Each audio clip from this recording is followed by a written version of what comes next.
Well, it's not uncommon these days to see friends arguing on social media about politics, race, and even the pandemic. Well, many times people take those arguments to a messenger app in an effort to keep them from being public. But as one Miami man learned, the line between a private conversation and a public post is just a screenshot away. NBC6 Responds' Miriam Masihi reports.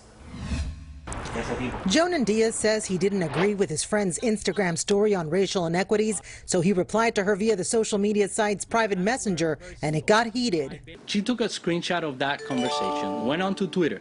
She tagged AT&T and said, "I'm a racist person." That tweet said, AT&T, do you condone hashtag racist employees like Jonan Diaz, who works for your company in Miami, Florida? I have more screenshots of his harassment.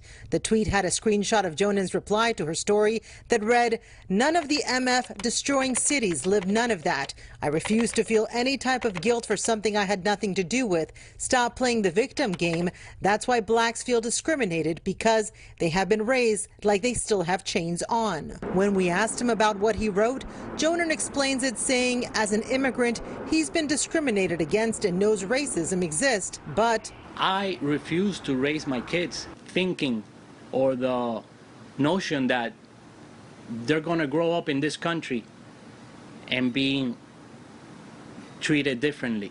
Shortly after the initial tweet, his friend tweets again at ATT, "What is the timeline for you to address and take action on your hashtag racist employee?"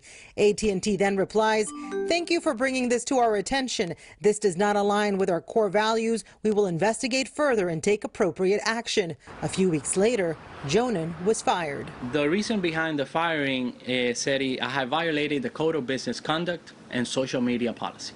That Code of Business Conduct says they do not permit intimidation, discrimination, or harassment, and employees may be held accountable for actions outside of work that could impair work performance or affect the company's reputation or business interest. In a statement, AT&T told us, "We don't tolerate hate and discrimination in the workplace. While we can't comment on the specifics of former employees, we conducted a thorough investigation and took appropriate action based on more than just his comments." The friend who tweeted out the conversation, Darcelo Obregon, later removed it and tweeted at AT&T again. With a retraction statement saying, "There was a big misunderstanding with your employee, Jonan Diaz. Please contact me as soon as possible." We reached out to Obregon, but she never responded.